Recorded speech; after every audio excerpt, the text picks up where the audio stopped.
नमस्कार साथियों, मेरा नाम है आर.के. सिंह। संस्कृति आईएएस के यूट्यूब चैनल पर आप सभी का स्वागत है। बात करें तो अपने देश के जो प्रधानमंत्री नरेंद्र मोदी हैं, वो आजकल रूस के दौरे पर हैं और ये जो दौरा है ये अंतर्राष्ट्रीय स्तर पे चर्चा का विषय बना हुआ है। खास करके मीडिया की अगर बात करें तो मीडिया का ये कहना है कि भारतीय प्रधानमंत्री की रूस की इस यात्रा से जो पश्चिमी देश हैं उनको परेशानी हो सकती है, वो परेशान है और इसके कई सारे मायने भी बताए जा रहे हैं। तो आज की जो चर्चा होगी वो इसी दौरे को केंद्र में लेते हुए होगी और इसके बारे में हम बेसिक जो बातें हैं उनको समझने का, जानने का प्रयास करेंगे। आपके सामने देख सकते हैं कि एक इमेज है जिसमें ये दिखाया जा रहा है कि भारतीय प्रधानमंत्री जो रूस के राष्ट्रपति हैं व्लादिमीर पुतिन, उनसे मिल रहे हैं और जो टैग लाइन है वो है कि पीएम मोदी रसिया विजिट, पीएम की रूस यात्रा पर क्रेमलिन का आया बयान। क्या बयान आया? तो मोदी के आने से पश्चिमी देशों को हो सकती है परेशानी, लग सकती है मिर्जी, ये टैग लाइन है। ये कहने का मतलब यही है कि चूँकि इस समय क्या है कि बहुत सारे ऐसे कह सकते हैं प्रतिबंध है जो रूस पर लगे हैं। खास करके अगर हम बात करें जो पश्चिमी देश हैं और जिनका मुखिया कह सकते हैं कि अमेरिका है, उसने रसिया पर कई सारे ऐसे दबाव प्रतिबंध लगाए हैं और ख़ास करके जो यूक्रेन युद्ध है उसको लेकर बड़े कह सकते हैं कि आरोप रूस के ऊपर जो पश्चिमी देश हैं खास करके अमेरिका ने लगाए हैं। और इस समय क्या है कि जो नाटो का है वो सम्मेलन चल रहा है और उसी दौरान भारतीय प्रधानमंत्री की रूस की जो यात्रा है ये क्या है कि काफ़ी चर्चा में है और इसको लेकर कई सारे बयान आ रहे हैं। ये अलग बात है कि अभी तक अमेरिका या किसी भी पश्चिमी देश के तरफ से कोई अधिकृत बयान नहीं आया है, लेकिन ये सारे मायने निकाले जा रहे हैं कि आने वाले समय में ये जो दौरा हो रहा है, ये जो शिखर वार्ता होने वाली है, आखिर इसके क्या परिणाम निकल सकते हैं, ये देखने वाली बात है। चलिए थोड़ा सा देखते हैं। अगर हम बात करें तो चर्चा में आगे बढ़ने से पहले आपके लिए एक सूचना है। सूचना क्या है? तो संस्कृति आईएएस आप सभी के लिए यूपीएससी और स्टेट पीसीएस के जितने भी कोर्स संचालित कर रहा है उन कोर्स पर लगभग 75% तक का छूट प्रदान कर रहा है। और ये जो छूट है वो बहुत सारे जो यूपीएससी के कोर्स हैं, स्टेट पीसीएस के बहुत सारे कोर्स हैं, इन सभी कोर्स पर आप प्राप्त कर सकते हैं। ये कब प्राप्त कर सकते हैं? जब आप 5 से लेकर 12 यानी 5 तारीख तो निकल चुकी है, अब आने वाला 12 जो जुलाई है, इससे पहले अगर आप इन कोर्स में नामांकन करवा लेते हैं तो इस कोर्स का आप लाभ प्राप्त कर सकते हैं। अगर यदि आप अधिक जानकारी इन कोर्स के बारे में जानते हैं या जानना चाहते हैं तो दिए गए नंबर पे आप संपर्क कर सकते हैं या संस्कृति आईएएस के वेबसाइट पर भी विजिट कर सकते हैं। तो ये सूचना थी। चलिए आगे देखते हैं। अब देखिए, अगर आज के सभी न्यूज़पेपर या जितने भी चैनल्स हैं, अगर वहां आप जाएंगे तो ये जो भारतीय प्रधानमंत्री का जो दौरा है ये चर्चा का विषय बना हुआ है। सभी चैनल्स, न्यूज़पेपर ने अपने स्तर पे अलग अलग कह सकते हैं हेडलाइंस के साथ इस दौरे को प्रकाशित किया है या फिर जो चैनल है वो दिखा रहे हैं, इस पे डिबेट करवा रहे हैं और इसके क्या निहितार्थ निकल सकते हैं उस पर चर्चा कर रहे हैं। जैसे अगर हम कुछ उदाहरण लें, जैसे बात करें तो नव भारत टाइम्स है, ये कह रहा है कि पीएम मोदी की रूस यात्रा क्यों है अहम, जाने क्या होगा भरोसेमंद दोस्त के साथ बातचीत का एजेंडा। ऐसा ही जो दैनिक जागरण है, इसका कहना है कि पीएम मोदी रसिया विजिट, मोदी के आने से पश्चिमी देशों को लग रही है मिर्ची, पीएम की रूस यात्रा पर क्रेमलिन से आया ये बयान। ऐसी क्या है कि अगर बात करें द हिंदू की तो द हिंदू की हेडलाइंस है, ahead of Moscow visit PM Modi hails a special and privileged strategic partnership between India and Russia. तो ये क्या है कि ये आज चर्चा का विषय है। सभी न्यूज़ चैनल, न्यूज़पेपर या जो भी मीडिया के अलग अलग फॉर्मेट है या अंतर्राष्ट्रीय स्तर पे जो भी संगठन है, जो संस्थान है, जहां भी कोई समिट हो रहा है उसमें कहीं ना कहीं जो पीएम के ये रूस का जो दौरा है वो चर्चा का विषय बना हुआ है। तो ये काफ़ी महत्वपूर्ण है। किस कारण से? तो आपके सिलेबस में अगर आईआर की बात करें उसके दृष्टिकोण से, इकोनॉमी में अगर हम बात करें रिसोर्स के लेवल पे या इकोनॉमिक डेवलपमेंट को देखकर या जो इंटरनेशनल इकोनॉमी होती है उस दृष्टिकोण से ये जो पूरा विषय है ये आपके लिए महत्वपूर्ण हो जाता है। ये क्या है कि आपके GS2 पेपर से भी संबंधित है, 1 से भी है और 3rd से भी संबंधित है। तो ये पूरा जो कह सकते हैं जो सलेबस है उससे ये जुड़ा हुआ कह सकते हैं करंट का टॉपिक है। तो आज इसके जो मूल बातें हैं उन पर हम चर्चा करेंगे। जैसे अगर हम बात करें तो ये जो यात्रा हो रही है ये प्रधानमंत्री बनने यानी कि मोदी का जो पहले के 2 कार्यकाल थे उसके बाद फिर से अभी हाल ही में जो चुनाव हुए और उसमें फिर से भारतीय जनता पार्टी विजयी होकर आई और फिर से एक बार प्रधानमंत्री नरेंद्र मोदी बने हैं। और ये प्रधानमंत्री बनने के बाद ये पहली बार कहें तो किसी विदेशी द्विपक्षीय शिखर वार्ता के लिए जा रहे हैं। इससे पहले प्रधानमंत्री जो इटली में G7 समिट हुआ था उसमें शामिल होने के लिए गए थे, लेकिन उसके बाद पहली कह सकते हैं कि ये कोई द्विपक्षीय शिखर यात्रा पर भारतीय प्रधानमंत्री जा रहे हैं। तो ये काफ़ी महत्वपूर्ण है। यही नहीं, अगर बात करें तो दोनों देशों के बीच में जो 22वां वार्षिक शिखर सम्मेलन है उसमें मूल रूप से जो रूस है उसके न्योते पर भारतीय प्रधानमंत्री रूस जा रहे हैं। और इस समय क्या है कि 2 दिवसीय रूस की यात्रा पे हैं, फिर ये ऑस्ट्रिया जाएंगे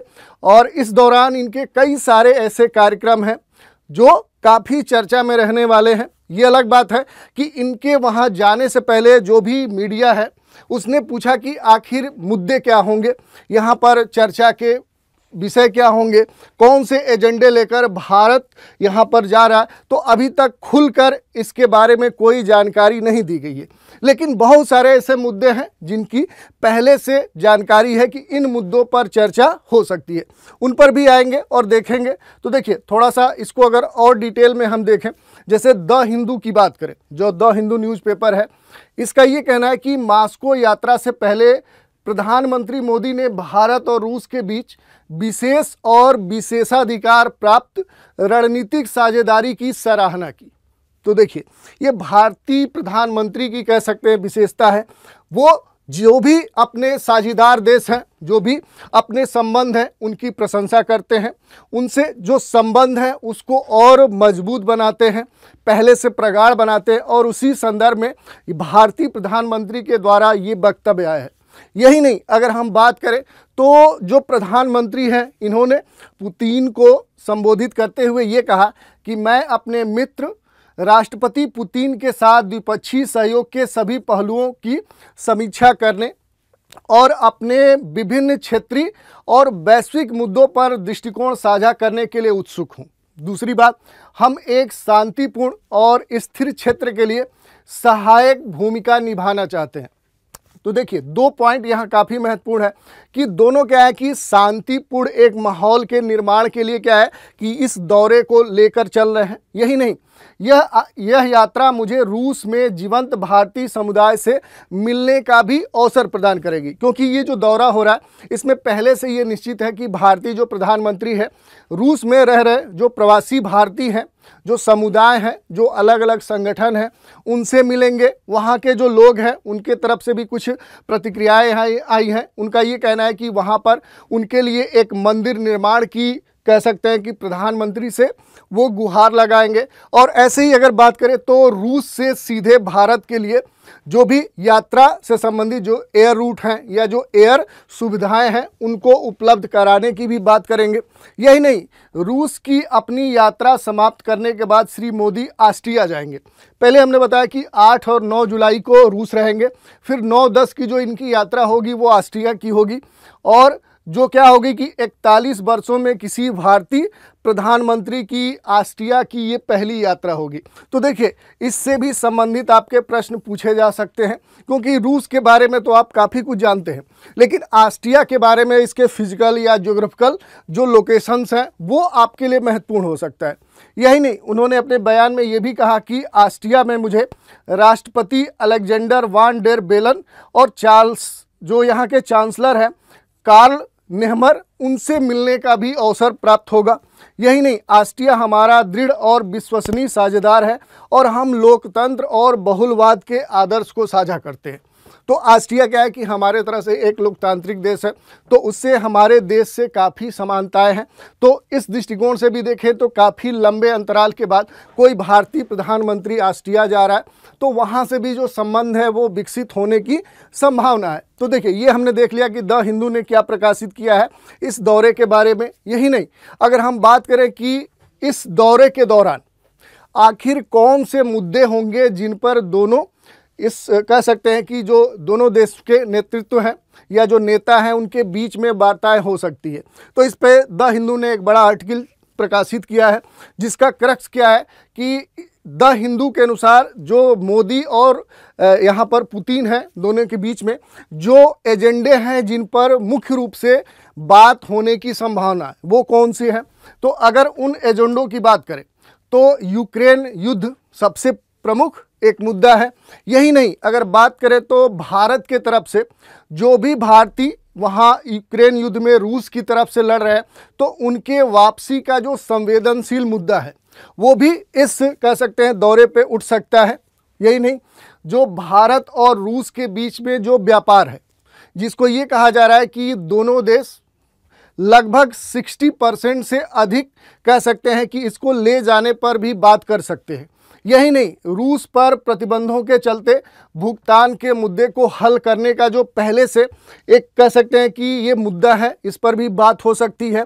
रक्षा हार्डवेयर की जो आपूर्ति है, यानी कि बहुत सारे ऐसे रक्षा सौदे हैं जो भारत रूस से पहले ही कर चुका है, तो उससे जुड़े हुए जो भी हार्डवेयर हैं उनकी आपूर्ति से संबंधित जो भी वार्ताएं हैं उस पर बात हो सकती है। प्रस्तावित चेन्नई और जो व्लादिवोस्तोक जो मैरीटाइम कॉरिडोर है उस पर भी क्या है कि बात हो सकती है। इसमें निवेश और प्रमुख जो मिलिट्री लॉजिस्टिक एग्रीमेंट है उस पर हो सकता है कि प्रमुख रूप से बातचीत हो जाए, क्योंकि अगर हम बात करें तो जो इंटरनेशनल नॉर्थ साउथ कॉरिडोर है जिसके अंतर्गत अगर बात करें तो हम व्लादिवोस्तोक से ज़्यादा क्या है कि आप आ सकते हैं मुंबई तक का एक पूरा रूट है, उसको लेकर भी कह सकते हैं कि बड़े स्तर पे बात हो सकती है, उसको और विकसित करने की बात हो सकती है, उसका कैसे अधिक से अधिक पूरे क्षेत्रीय स्तर पे लाभ उठाया जाए, ये भी मुद्दा इस दौरे में प्रमुख रूप से उठ सकता है। तो ये सभी बातें हैं जिन पर चर्चा हो सकती है। अब इसी में अगर हम बात करें कि जो नव भारत टाइम्स है उसका क्या कहना है, तो नव भारत टाइम्स कह रहा है कि इस दौरे का सबक है कि भारत अभी भी मध्यम मार्ग अपनाने के लिए तैयार है और किसी के दबाव में या किसी एक कैंप यानी कि किसी भी एक ग्रुप में शामिल होने वाला नहीं है। भारत ने स्पष्ट किया है कि वो वाशिंगटन और मॉस्को दोनों से बात करेगा। देखिए, ये कहने का मतलब क्या है कि पहले से हम जानते हैं कि इस समय यूएसए के साथ जो भारत के संबंध है वो काफ़ी प्रगाढ़ हैं, अच्छी स्थिति में है। ये अलग बात है कि अलग अलग समय पे जैसे कुछ मुद्दे होते हैं, जैसे कुछ समय पहले ईरान के साथ जो भारत के चाबहार बंदरगाह को लेकर एग्रीमेंट हुआ, एक बड़ा समझौता हुआ, उस दौरान ये कहा गया कि जो यूएसए है वो भारत पर दबाव डाल सकता है कि वो इस प्रकार के ईरान के साथ समझौता न करे, लेकिन भारत ने पूरी तरह से स्पष्ट किया था। और भारत के जो विदेश मंत्री एस जयशंकर हैं उन्होंने उस समय यही कहा था कि हम यूएसए को समझा ले जाएंगे, क्योंकि ये पूरा जो समझौता है ये विकास को ध्यान में रखते हुए संचालित किया जा रहा है और इसका जो फ़ायदा होगा वो भारत के साथ क्षेत्रीय स्तर पे पश्चिम एशिया और यूरोप को होगा। और ये मूल रूप से क्या है कि एक विकासवादी धारणा पर आधारित है। ठीक ऐसे ही क्या है कि अब चूंकि एक रूस क्या है कि रूस और यूएसए में हमेशा तानातानी देखने को मिलती है, और अभी जब रूस और यूक्रेन के बीच में एक वार चल रहा है और उसमें अगर बात करें तो जो यूएसए है वो यूक्रेन के समर्थन में है, तो उस दौरान अगर हम बात करें तो अगर भारत का कोई शीर्ष नेता अगर रूस की यात्रा कर रहा है तो इस दौरान हो सकता है कि कोई विवाद देखने को मिले। लेकिन ये जो नव भारत टाइम्स कह रहा है वो यही कहना चाह रहा है, भारत जो है वो यूएसए और रूस दोनों के साथ अपने जो संबंध हैं उनको मधुर बनाकर चल रहा है और दोनों के साथ उसके अलग अलग संबंध हैं। अगर बात करें तो उनकी जो डिमांड है, जो सप्लाई है, वो अलग चीज़ों पर आधारित है। जैसे यूएसए के साथ कई सारे ऐसे समझौते हुए हैं जिनके मायने अलग हैं, वो अलग समझौते हैं, और रूस के साथ अलग समझौते हैं। तो ऐसा नहीं कि भारत किसी एक ग्रुप के साथ जुड़ना चाह रहा है, चाहे वो पश्चिमी कह सकते हैं कंट्रीज़ हैं चाहे वेस्टर्न कंट्रीज हैं या ये कहें तो जो एशियन कंट्रीज हैं उनके ग्रुप में केवल शामिल होना नहीं चाहता है, बल्कि क्या है कि अंतर्राष्ट्रीय स्तर पे सभी के साथ जो अपने संबंध हैं उनको मधुर बनाकर चलना चाह रहा है। इसी कारण से ये कह रहा है कि एक मध्यम मार्ग को भारत अपना रहा है। और ये पहले से भारत की कह सकते हैं कि रणनीति रही है, पॉलिसीज रही है कि वो क्या है कि एक मध्यम मार्ग को ही अपनाकर अब तक अपने अंतर्राष्ट्रीय स्तर पे जो भी राजनीति होती आई है उसको चलाता रहा है और उसका एडवांटेज भी भारत को मिलता रहा। तो ये हमने देख लिया। अब देखिए इसमें अगर हम बात करें कि भारत के पहले के पूर्व के जो राजदूत हैं, अगर वेंकटेश वर्मा की बात करें कि उनका आखिर इस पूरे दौरे के बारे में क्या कहना है, तो जो वेंकटेश वर्मा है ये कह रहे हैं कि कोविड के कारण और अंतर्राष्ट्रीय परिस्थितियों में तेजी से आ रहे बदलाव के बीच में ये जरूरी हो गया था कि भारत और रूस अंतर्राष्ट्रीय जगत की इस धारणा को गलत साबित करे कि उनके आपसी संबंधों में किसी तरह की गिरावट आ गई है। दोनों पक्षों के बीच में रणनीतिक जो साझेदारी है उसको फिर से रिचार्ज करना भी जरूरी था और उसी को ध्यान में रखते हुए कह सकते हैं, अगर हम बात करें कि जब भारतीय प्रधानमंत्री की रूस की ये यात्रा हो रही थी उस दौरान रूस ने कई सारे ऐसे ऐलान किए जिसके कारण से विश्व के कई सारे ऐसे देश हैं जो कि परेशान हो गए। तो इसमें कई सारे हम बात कर सकते हैं, जैसे कुछ खास राइफल्स, एंटी डिफेंस जो मिसाइल सिस्टम है उसकी बात करें तो ये सारे रूस इसके लिए क्या है कि लगातार घोषणा कर रहा है और ये इसलिए भी कर रहा है और ये महत्वपूर्ण है क्योंकि इससे पहले जो भारतीय प्रधानमंत्री नरेंद्र मोदी के दोनों कार्यकाल थे तो ये चुनने के बाद या प्रधानमंत्री नियुक्त होने के बाद इनकी जो प्राथमिकता थी वो थी कि अपने पड़ोसी देशों की कह सकते हैं यात्राएं करना। लेकिन इस बार कहें तो अपने तीसरे कार्यकाल में सबसे पहली बार इन्होंने रूस की कह सकते हैं कि यात्रा की है और यहाँ पर एक द्विपक्षीय वार्ता के दौरे पे ये गए हुए हैं। तो इस कारण से भी ये खास मायने रखता है। और इसमें भी अगर बात करें कि ये जो दौरा हो रहा है आखिर इसका जो मकसद क्या है, तो अगर हम भारतीय मीडिया की बात करें तो ये कह रही है मीडिया कि रूस और चीन जो लगातार इनकी नज़दीकियां बढ़ रही थी, करीबियां बढ़ रही थी, उसको एक तरह से काउंटर करने के लिए भारत और रूस इस दौरे को कह सकते हैं संचालित कर रहे हैं ताकि ये भारत स्पष्ट कर सके कि भारत रूस के जो रिश्ते हैं वो उनकी जो अहमियत है वो कम नहीं हुई है। यही नहीं, जो पश्चिमी देशों के साथ जो संबंध है उनको संतुलित करने की कोशिश भी भारत इस दौरे के द्वारा कर सकता है। तो ये महत्वपूर्ण है। अब थोड़ा सा हम बात कर लेते हैं कि जो रूस है, वहाँ की जो मीडिया है, वहाँ के जो डेलीगेट्स हैं, उनका आखिर इसके बारे में क्या कहना है।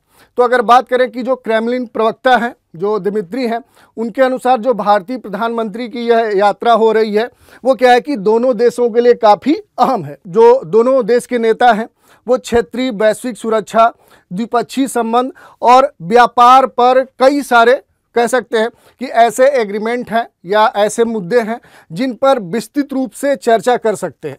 यही नहीं, अगर हम बात करें रूसी मीडिया का तो रूसी मीडिया का ये कहना है कि इस दौरे के बारे में ये पूरी तरह से रणनीतिक स्वायत्तता का मामला है जिसको ध्यान में रखते हुए दोनों देश क्या है मिल रहे हैं और कुछ खास मुद्दों पर चर्चा करेंगे। यही नहीं, अगर हम बात करें तो रूस को अलग थलग करने की जो पश्चिमी देशों की मंशा थी वो क्या है कि अब वो भारत ने खारिज कर दिया। यानी भारत और रूस के द्वारा जो ये दौरा हो रहा है उसमें ये कह सकते हैं रूसी मीडिया का कहना है कि जो पश्चिमी देश थे, खासकर जो यूएसए समर्थित जो देश थे, उनके तरफ से जो रूस को अलग थलग या इसके ऊपर बहुत सारे दबाव प्रतिबंध लगाने की बात कही गई थी, जिससे क्या हो कि रूस के ऊपर अंतर्राष्ट्रीय दबाव बने। उस परिदृश्य में अगर जो भारत की यात्रा रूस की हो रही है इसका एक खास अहम कह सकते हैं कि निहितार्थ निकल सकता है और ये उनके लिए कह सकते हैं कि एक तरह से आईना है जो ये दौरा हो रहा है और इससे भारत ने ये स्पष्ट कर दिया है कि इस तरह के किसी भी दबाव को भारत खारिज करता है। तो ये हमने देख लिया कि आखिर जो दोनों देश हैं उनका क्या कहना है, वहाँ की मीडिया का क्या कहना है।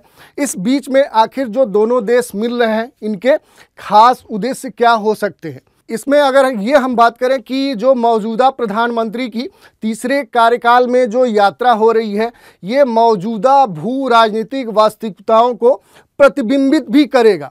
तो ये भी काफ़ी महत्वपूर्ण है, क्योंकि अगर बात करें तो पिछले 2022 में जो एससीओ का शिखर सम्मेलन हुआ था, उसमें मोदी ने दुनिया के कूटनीति जो संवाद है उसकी अहमियत पर जोर दिया था, और जोर देते हुए ये भी कहा था पुतिन से कि पुतिन, यह जो युग है ये युद्ध का युग नहीं है, बल्कि किसका है, तो ये संवाद का युग है। और इसी संदर्भ में भारत रूस के जो रिश्ते हैं वो अटूट हैं। दोस्ती जो दोनों के बीच में है वो काफ़ी पहले से चलती आ रही है। ये अटूट दो देशों का रिश्ता है जो लगातार बना रहेगा। और इसमें भी सबसे महत्वपूर्ण बात यह है कि यूक्रेन युद्ध के बाद भी भारत और मॉस्को के जो रिश्ते हैं वो पश्चिमी दबाव में झुके नहीं हैं, बल्कि अब भी बने हुए हैं। तो ये महत्वपूर्ण बात है कि इस दौर में भी क्या है कि भारत रूस के साथ बना हुआ है। ये अलग बात है कि इसमें लगातार भारत अपने तर्क देता है, और ऐसे जो देश हैं उनके सामने ये बात रखता है कि जो घरेलू हित हैं वो हमारे लिए महत्वपूर्ण है, और इसी को ध्यान में रखते हुए लगातार जो समझौते हैं वो भारत रूस हो या ईरान हो या ऐसे जो उसके साझीदार देश हैं उनके साथ वो कर रहा है। तो ये काफ़ी महत्वपूर्ण है। यही नहीं, अगर हम बात करें पश्चिमी देशों की, जो मोदी की रूस यात्रा है, इसका जो पूरा रुख है इस पर अगर हम चर्चा करें तो इसमें देखिए, अगर हम बात करें कि जो अमेरिकी राजदूत हैं यहाँ पर एरिक गारसेटी, उनका ये कहना है कि जो रूस है इसको जवाबदेही ठहराने की बात कही जा रही है, और इसके लिए क्या है कि जो यूएसए कह सकते हैं डेलीगेट्स हैं वो लगातार भारत के साथ संपर्क बनाए हुए हैं। और ये जाहिर तौर पे है क्योंकि यूरोप और अमेरिका दोनों ही मोदी और पुतिन को एक साथ देखकर बहुत खुश तो नहीं होंगे, जब तक कि पुतिन को लेकर दोनों को यही मानना है। दोनों जो कह सकते हैं कि ये क्षेत्र के जो भी लोग हैं वो इसको लेकर काफ़ी कह सकते हैं कि नाराज़ हैं, क्योंकि यूक्रेन में हमले से पैदा हुए जो यूरोपीय उथल पुथल है उसके लिए मूल रूप से ये सभी लोग रूस को जिम्मेदार मान रहे हैं। तो इस दृष्टिकोण से क्या है कि ये जो दौरा है इसको लेकर जो भी पश्चिमी देश है वो खुश नहीं है। यही नहीं, अगर हम बात करें तो मोदी की रूस यात्रा से कई पश्चिमी देश क्या है असहज भी हो सकते हैं। मूल रूप से अगर बात करें तो यूएसए है, कनाडा है, या फिर जो भी वहाँ के पश्चिमी स्पेन, फ्रांस, जो भी पश्चिमी राष्ट्र हैं वो क्या है कि वो असहज हो सकते हैं। इसमें सबसे महत्वपूर्ण बात क्या है कि जो भू राजनीतिक आयाम है यहाँ पर जियो पॉलिटिक्स इसके सेंटर में है, क्योंकि ये दोनों जो एशिया के जो देश हैं, अगर हम बात करें तो रूस का जो विस्तार है वो यूरोप में भी एशिया में, लेकिन एशिया में इसका एक बड़ा क्षेत्र पड़ता है। तो ये जो दोनों देश हैं अगर ये एक साथ आते हैं तो जो एशिया का जियो पॉलिटिक्स है, स्पेशल अगर हम बात करें कि जो पैसिफिक ओशियन पूरा रीजन है इसको ध्यान में रखते हुए इस पूरे क्षेत्र को ये ऑपरेट कर सकते हैं। तो इस कारण से भी ये महत्वपूर्ण है। और यही नहीं, इसमें चूंकि ये कहा जा रहा है कि जो भारत है वो बहुध्रुवी विश्व को बढ़ावा देना चाहता है, इसीलिए वो पूरी तरह से ऐसा नहीं कि यूएसए के पक्ष में खड़ा रहे चाहे जो मुद्दा हो, नहीं, जहां उसे लगता है कि जिनके साथ उसके संबंध जिस प्रकार विकसित किए जाने चाहिए वहां पर वो खड़ा रहता है। ये अलग बात है कि वो सबके साथ एक तरह का जो उसका पहले से संबंध है उसको बनाए रखता है, और इसी कारण से जो मध्यम मार्ग कहा जाता है उसको भारत अपनाता है। और इसमें भी अगर हम बात करें तो जो यहाँ पर दोनों देश हैं इनके बीच में जो भी साझेदारी हो रही है कई सारे मुद्दों को लेकर हो रही है। जैसे अगर हम बात करें तो पुतिन से मिलने रूस गए पीएम मोदी, और नाटो की अमेरिका में जो मीटिंग हो रही है इसमें पश्चिमी जो देश हैं उनको टेंशन क्यों हो रही है। तो पहले हमने बताया कि टेंशन होने के पीछे कई सारे कारण हैं, जैसे कई सारे रसिया ने ऐसे ऐलान किए हैं या कह सकते हैं कि ऐसे कई सारे समझौते भारत के साथ किए हैं कि हो सकता है कि अंतर्राष्ट्रीय स्थिति में, ग्लोबल वर्ल्ड में उसका खास अहम रोल हो जाए। जैसे अगर बात करें तो कई सारे ऐसे डिफेंस यहाँ पर एग्रीमेंट हुए हैं जो कि एक तरह से कह सकते हैं कि चौंकाने वाले हैं आने वाले समय में। अगर हम बात करें तो चीन या इसके आसपास जो पाकिस्तान है या जो अन्य देश हैं, जैसे एंटी डिफेंस मिसाइल सिस्टम, अगर इसकी बात करें, चूंकि रसिया ने क्या है कि भारत के साथ 2018 में इस एग्रीमेंट पर साइन किया था, और ये जो टाइमलाइन था कि 2018 से लेकर 2020 और 24 के बीच में जो भी समझौता हुआ है उससे जुड़े हुए जो भी हथियार थे और जो टेक्नोलॉजी ट्रांसफ़र करने की बात कही गई थी, हस्तांतरण करने की बात कही थी, वो पूरा किया जाना था। तो वो चूंकि अब क्या है कि ये एग्रीमेंट जल्दी जल्दी रसिया पूरा कर रहा है, तो इस दृष्टिकोण में आज का जो परिदृश्य है उसमें चूंकि ये एग्रीमेंट काफ़ी चर्चा का विषय बना हुआ है। यही नहीं, अगर हम बात करें तो यूक्रेन युद्ध के बाद भी अमेरिका ने रूस पर कई तरह के क्या है प्रतिबंध लगाए, बहुत सारे दबाव लगाए। इसके बाद भी भारत ने रूस से कच्चा तेल खरीदना बंद नहीं किया। यही नहीं, अगर हम बात करें तो वित्तीय वर्ष 2023-24 में भारत ने लगभग 45.4 लाख करोड़ कच्चा तेल रूस से खरीदा है। यही नहीं, अगर इसके अगले वर्ष की बात करें, वित्तीय वर्ष 2023 और 24, तो इस वित्तीय वर्ष में भी दोनों देशों के बीच में लगभग 54 लाख करोड़ रुपए का व्यापार हुआ।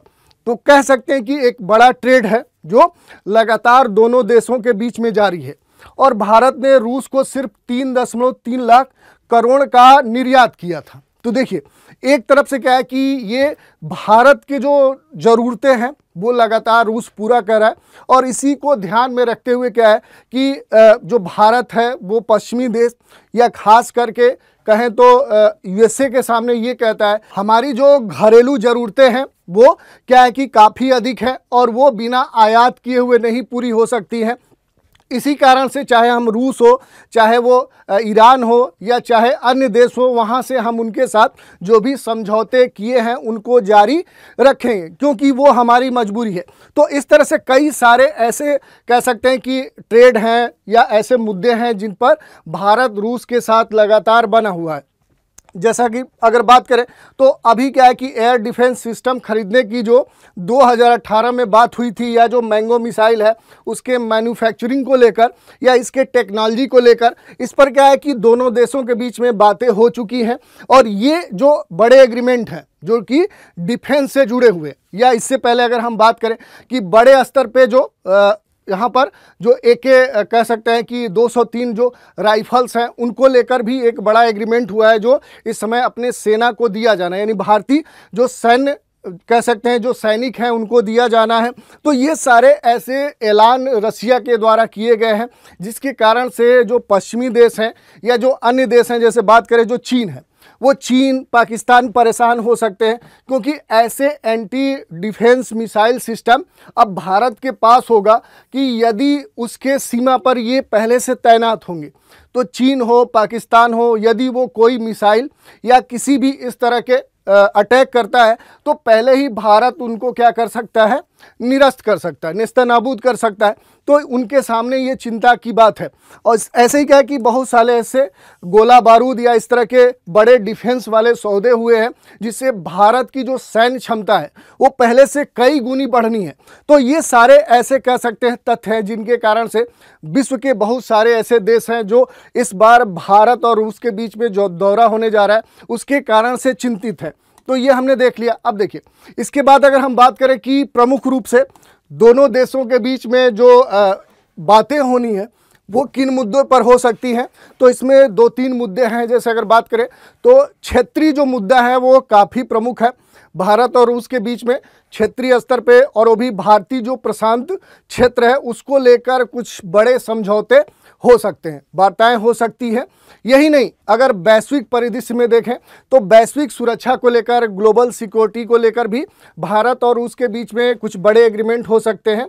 और इसके साथ क्या है कि जो द्विपक्षीय संबंध है भारत और रूस के बीच में उसको लेकर भी बातें होनी है। और सबसे महत्वपूर्ण क्या है कि भारत और रूस के बीच में जो व्यापारिक संबंध है उसको लेकर भी कुछ बड़े ऐलान किए जा सकते हैं इस दौरे पे। तो ये पूरा मुद्दा हमने समझा। अब देखिए, इसमें थोड़ा सा हम मैपिंग की भी बातें देख लेते हैं, क्योंकि यहाँ पर जो भी स्थान है वो आपके लिए महत्वपूर्ण है। जैसे अगर हम बात करें तो जो रूस है इसका फिजिकल लोकेशन, इसका ज्योग्राफिकल लोकेशन, आखिर यहाँ पर इसकी भौगोलिक अवस्थिति क्या है और वहाँ की जो फिजिकल स्थिति है वो आपको आनी चाहिए। अगर हम इसके पॉलिटिकल मैप की बात करें तो यहाँ सबसे जो महत्वपूर्ण होगा कि यहाँ पर कौन से बड़े जलीय क्षेत्र हैं उनकी अवस्थिति क्या है, उनका क्रम क्या है। तो आप देखेंगे कि जो रूस है ये काफ़ी बड़ा क्षेत्रफल वाला देश है। यहाँ पर कई सारे टाइम जोन हैं और इसी के अकॉर्डिंग अगर हम देखें तो यहाँ पर क्या है कि कई सारे जलीय क्षेत्र हैं, छोटे छोटे सागर हैं। जैसे आप यहीं पर देखिए तो आपको कारा सीव देखने को मिल रहा है, यहाँ आएंगे तो लेप्टिव सीव देखने को मिलेगा और आगे बढ़ेंगे तो यहाँ पर ईस्ट साइबेरियन सी देखने को मिलेगा। इधर भी आएंगे तो बहुत सारे सागर आपको देखने को मिलेंगे। जैसे अगर बात करें तो यहाँ पर क्या है कि बेरिंग सी है, उसके और नीचे आइए तो सी ऑफ ओखोटस है। तो ये सारे जो लोकेशंस हैं ये आपके लिए महत्वपूर्ण है। यही नहीं, यहाँ ये भी पूछ सकता है कि कौन से ऐसे देश हैं जिनकी सीमाएँ रूस से लगती हैं।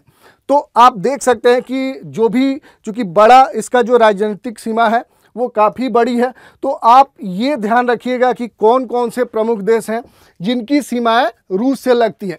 इसमें भी पूछ लेता है कि पश्चिम के तरफ कौन से देश अवस्थित हैं, उत्तर की तरफ कौन से देश अवस्थित है। तो यहाँ पर आप देखेंगे तो मूल रूप से पश्चिम और दक्षिण में ही क्या है कि रूस के बहुत सारे देश हैं जिनकी सीमाएं इससे लगती हैं। क्योंकि पहले से आप रूस के बारे में काफ़ी पढ़ते आए हैं।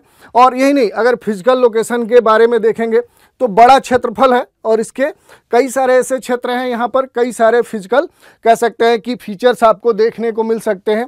तो इसको भी आप पहले से देखे होंगे। अब देखिए यहाँ सबसे महत्वपूर्ण क्या है, चूँकि रूस पर इस दौरे के दौरान भारतीय जो प्रधानमंत्री हैं वो ऑस्ट्रिया भी जाएंगे। चूँकि ऑस्ट्रिया का जो दौरा हो रहा है वो भारतीय प्रधानमंत्री के द्वारा काफ़ी लंबे अंतराल के बाद हो रहा है। ये हो सकता है कि आपका जो प्रश्न है वो ऑस्ट्रिया से सीधे पूछ ले। तो आपको ये देखना है कि आखिर ऑस्ट्रिया आपको देखने को कहाँ मिलेगा। तो इसका लोकेशन आपको देख लेना है कि इसका लोकेशन कहाँ है। और दूसरी जो बात कही गई है कि इसके बारे में कि आखिर इसके आसपास कौन से देश हैं। तो ये जो दो प्रश्न हैं ये आपके लिए काफ़ी महत्वपूर्ण है। जैसे अगर आप इधर से बढ़ेंगे तो बहुत सारे देश हैं जिनकी सीमाएं क्या है कि ऑस्ट्रिया से लगती हैं। यही नहीं, इससे जुड़ी हुई जो भी फिजिकल विशेषता है, जैसे बात करें तो यहाँ पर क्या है कि आपको टॉरंस माउंटेन देखने को मिलेगा। ये यहाँ का सबसे महत्वपूर्ण पर्वत है। यही नहीं, डैन्यूब नदी यहाँ की सबसे महत्वपूर्ण नदी है। ये नदी आपको ध्यान से देखना है, इससे जुड़े हुए प्रश्न आपके पूछे जा सकते हैं। यहाँ पर अन्य जो सहायक नदियाँ हैं, जैसे अगर बात करें डो है, एंस है, इन है, मूर है या फिर रोब है या ट्रोन है, ये यहाँ की कुछ महत्वपूर्ण नदियाँ हैं। यही नहीं, यहाँ पर जो झील आपको देखने को मिलेगी वो काफ़ी महत्वपूर्ण है। तो न्यूसीडल जो झील है वो आपको ऑस्ट्रिया में देखने को मिलेगी। तो यहाँ की एक महत्वपूर्ण झील है। यही आल्प्स जो पर्वत है उसका भी संक्षिप्त या छोटा सा क्षेत्र आपको यहाँ पर देखने को मिलेगा। और ऑस्ट्रिया का अधिकांश जो भाग है वो अल्पाइन क्षेत्र के अंतर्गत आता है। तो ये भी आपको ध्यान रखना है। यहाँ की जो स्थलाकृति है उसमें काफ़ी विविधता देखने को मिलती है। तो ये क्या है कि ये इसके बारे में बेसिक जो जानकारी है वो है। अब इसी पर एक प्रश्न देख लेते हैं। प्रश्न क्या है, तो ऑस्ट्रिया की अंतर्राष्ट्रीय सीमा निम्नलिखित में से किस एक देश से नहीं लगती है। विकल्प है जर्मनी, पोलैंड, इटली और हंगरी। तो इस तरह से आज हमने देख लिया कि जो भारतीय प्रधानमंत्री की जो रूस का दौरा किया जा रहा है उसके क्या मायने हैं और क्यों पश्चिमी देश या विश्व के अन्य ऐसे देश जो क्या है कि इससे घबरा रहे हैं या फिर कहे तो वो परेशान हैं। इन सारे मुद्दों की हमने चर्चा की और इसी के साथ जो भी इसका ज्योग्राफिकल पर्सपेक्टिव था उस पर भी संक्षिप्त रूप से हमने बात कर ली। तो आज के इस एपिसोड में इतना ही। नए एपिसोड में एक नए विषय के साथ फिर मिलेंगे। तो आज आप हमारे साथ बने रहें, इसके लिए धन्यवाद।